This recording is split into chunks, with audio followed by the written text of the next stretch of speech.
നമസ്കാരം. It's light സോണിൻ്റെ പുതിയൊരു വീഡിയോയിലേക്ക് എല്ലാ കൂട്ടുകാർക്കും സ്വാഗതം.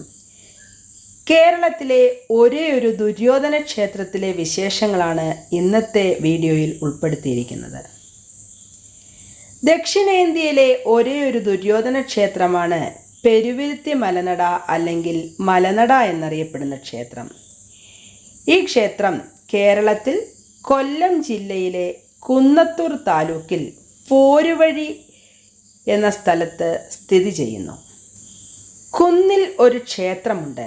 മറ്റ് ക്ഷേത്രങ്ങളിൽ നിന്നും വ്യത്യസ്തമായി മലനടയിൽ ദേവതയോ ശ്രീകോവിലോ ഇല്ല. തെക്കും പടിഞ്ഞാറും കുന്നിൻ താഴെയായി വിശാലമായ താഴ്ന്ന നെൽവയലുകളും കിഴക്കും വടക്കും ജനവാസമുള്ള കൃഷിഭൂമിയും കാണാം. ശ്രീകോവിലിനും ദേവതയ്ക്കും പകരം ആൽത്തറ അല്ലെങ്കിൽ മണ്ഡപം എന്നറിയപ്പെടുന്ന ഒരു ഉയർന്ന വേദി മാത്രമേ നമുക്ക് ഈ ക്ഷേത്രത്തിൽ കാണാൻ കഴിയൂ.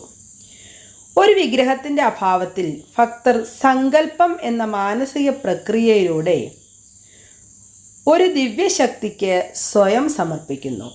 മലനടയിലെ സങ്കല്പമൂർത്തി മഹാഭാരതത്തിലെ മഹാനായ ഇതിഹാസ കഥാപാത്രമായ ദുര്യോധനനാണെന്ന് വിശ്വസിക്കപ്പെടുന്നു. തമോ ഗുണ ചിന്തകൾക്കും പ്രവർത്തികൾക്കും പേരുകേട്ട കൗരവ രാജാവായ ദുര്യോധനൻ ഒരു ക്ഷേത്രത്തിലെ പ്രധാന ദേവതയായി ആരാധിക്കപ്പെടുന്നതിൽ ഇന്ത്യൻ ചരിത്രത്തിൽ ഈ ആശയം സവിശേഷമാണ്. ശാശ്വത വിശ്വാസങ്ങൾ വ്യക്തിപരമായ മൂല്യവ്യവസ്ഥയിൽ ലയിക്കുന്നു. ഐതിഹ്യം അനാവരണം ചെയ്യുന്നു. വനവാസത്തിലായ പാണ്ഡവരെ കണ്ടെത്താനുള്ള ശ്രമങ്ങളുടെ ഭാഗമായി ദുര്യോധനൻ മലനടക്കുന്നിലെ കാടുകളിലൂടെ സഞ്ചരിച്ചു. അപ്പോഴേക്കും അദ്ദേഹം വളരെ ക്ഷീണിതനായി. മലനടയുടെ വടക്കു പടിഞ്ഞാറുള്ള ഒരു വീട്ടിൽ പോയി കുടിവെള്ളം ചോദിച്ചു. താഴേത്തിൽ കടുത്തമശ്ശേരി കൊട്ടാരമായിരുന്നു അത്.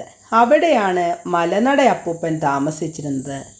ഒരു വൃദ്ധയായ സ്ത്രീ അദ്ദേഹത്തിന് കള്ള് നൽകിയത് ബഹുമാന സൂചകമായിട്ടായിരുന്നു. രാജാവ് ആ പാനീയം ആസ്വദിച്ചു കുടിച്ചു. പക്ഷേ സ്ത്രീ ധരിച്ചിരുന്ന കുറവത്താലി കണ്ടപ്പോൾ അവൾ കുറവ വംശത്തിൽ പെട്ടവളാണെന്ന് മനസ്സിലായി. അമാനുഷ്യ ശക്തിയുള്ള ആ സ്ഥലത്തിൻ്റെയും അവിടുത്തെ ജനങ്ങളുടെയും ദിവ്യത്വത്തെ രാജാവ് വിലമതിച്ചു. അതിനുശേഷം തൻ്റെ രാജധർമ്മത്തിൻ്റെ പ്രയോഗത്തിനായി രാജാവ് കുന്നിൻ മുകളിൽ ഇരുന്ന് ശിവനെ ആരാധിച്ചു. തൻ്റെ ജനങ്ങളുടെ ക്ഷേമത്തിനായി പ്രാർത്ഥിച്ചു. ഒരു ദാനധർമ്മമായി അദ്ദേഹം 100 കണക്കിന് ഏക്കർ കൃഷിഭൂമിയും നെൽവയലുകളും ദേവസ്ഥാനത്തിന് സൗജന്യമായി നൽകി.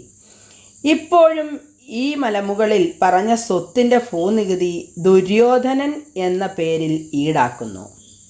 മലനട അപ്പൂപ്പൻ്റെ പ്രാദേശിക അധികാര പരിധിയിലുള്ള 7 കര അംഗങ്ങൾ തിരഞ്ഞെടുക്കപ്പെടുന്ന ഒരു കമ്മിറ്റിയാണ് മലനട ക്ഷേത്രത്തിലെ ഭരണം നിക്ഷിപ്തമായിരിക്കുന്നത്. മലനടയിലെ വാർഷികോത്സവം മലക്കുട എന്നാണ് അറിയപ്പെടുന്നത്. എല്ലാ വർഷവും മാർച്ച് 2ാം പകുതിയിൽ വേനൽക്കാലത്ത് ഇത് ആഘോഷിക്കപ്പെടുന്നു. ഭൂമിയിലെ കാർഷിക പ്രവർത്തനങ്ങൾ അവസാനിച്ച് നനഞ്ഞ നിലത്ത് നെൽകൃഷി ആരംഭിക്കുന്നതിന് മുമ്പുള്ള ഇടവേളയിലാണ് ഇവിടുത്തെ ഉത്സവം അരങ്ങേറുന്നത്. വിളിച്ചാൽ വെളിപ്പുറത്തെത്തുന്ന മലനട അപ്പൂപ്പനെ കാണാൻ ക്ഷേത്രത്തിൽ ആൾത്തിരക്കാണ്. മലനടയിലെ പൂജയും മറ്റ് ആചാരങ്ങളും കുറവ് സമുദായത്തിലെ അംഗങ്ങളാണ് നടത്തുന്നത്. പ്രധാനമായും ദ്രാവിഡ സംസ്കാരത്തിൻ്റെ സ്വാധീനമുള്ള ഒരു സമ്പ്രദായമാണിത്. കള്ള്, ചാരായം, കോഴികളെ ബലിയർപ്പിക്കൽ തുടങ്ങിയവയാണ് മലനട അപ്പൂപ്പന് പ്രിയപ്പെട്ട വഴിപാടുകൾ. അടുത്തിടെ ഈ തരത്തിലുള്ള വഴിപാടുകൾ നിരോധിച്ചിട്ടുണ്ട്. ഏറ്റവും പ്രിയപ്പെട്ട വഴിപാടായ കള്ളുപൂജയ്ക്ക് ശേഷം ഭക്തർക്ക് തീർത്ഥമായി നൽകുന്നു.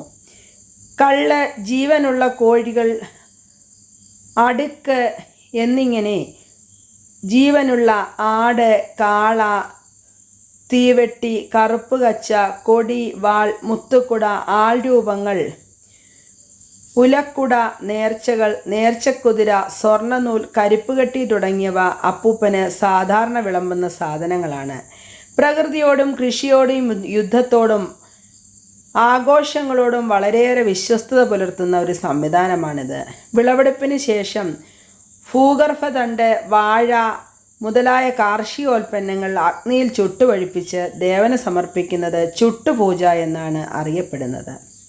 വ്യത്യസ്തങ്ങളായ ആചാരങ്ങൾ വെച്ചു പുലർത്തുന്ന ഈ മലനട അപ്പൂപ്പൻ്റെ നടയിലേക്ക് ലക്ഷക്കണക്കിന് ആളുകളാണ് ദർശനത്തിനായി എത്തുന്നത്.